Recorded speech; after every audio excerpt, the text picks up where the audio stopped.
Welcome to the Crypto Daily News. This podcast is created by Generative AI.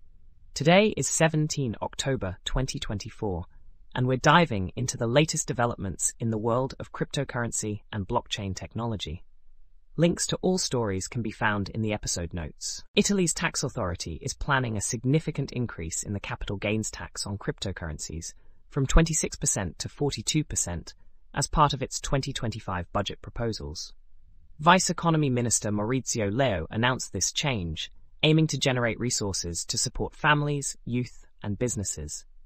This move aligns with similar discussions in the UK, where capital gains taxes on cryptocurrencies might rise from 20% to 39%. The announcement has sparked discussions about the implications for cryptocurrency investors in Italy, as the tax increase could significantly impact their returns. Fuel Labs has launched Fuel Ignition, a high-performance Ethereum Layer 2 solution powered by the Fuel VM. Ignition aims to combat centralization in blockchain ecosystems by providing a scalable architecture that can run on affordable consumer-grade hardware.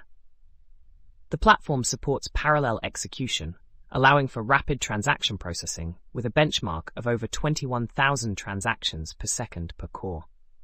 Developers can utilize the Sway programming language for smart contract development, and the ecosystem is expanding with live dApps such as Barco Safe and Thunder NFT Marketplace. Conduit has introduced the Conduit G2, the world's most powerful sequencer, offering 10 times the performance of standard sequencers.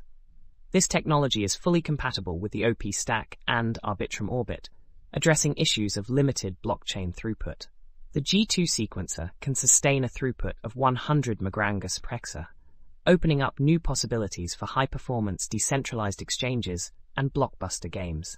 Conduit is collaborating with leading roll-ups like Proof of Play and Gravity Chain to enhance their platforms. PayPal's stablecoin, PYUSD, has seen its market capitalization drop by 40% from a peak of over $1 billion in late August, now standing at approximately $618 million.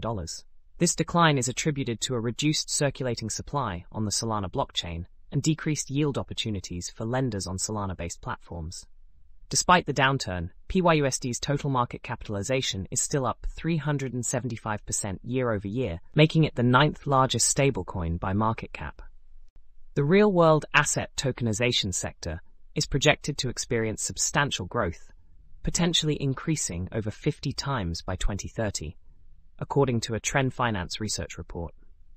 The integration of traditional finance with blockchain technology is seen as a fundamental shift towards a more accessible and efficient financial ecosystem. Experts believe that the continued development of RWAs could enhance the decentralized finance space, leading to improved capital efficiency and the introduction of new financial instruments.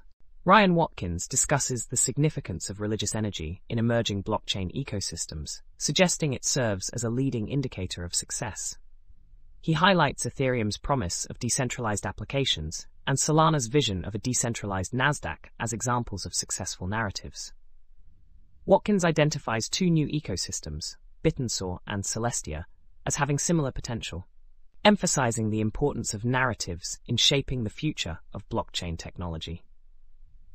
That's all for today's episode of the Crypto Daily News. Remember to check the episode notes for links to all the stories we've covered. Stay informed and keep exploring the world of cryptocurrency and blockchain. Until next time, take care.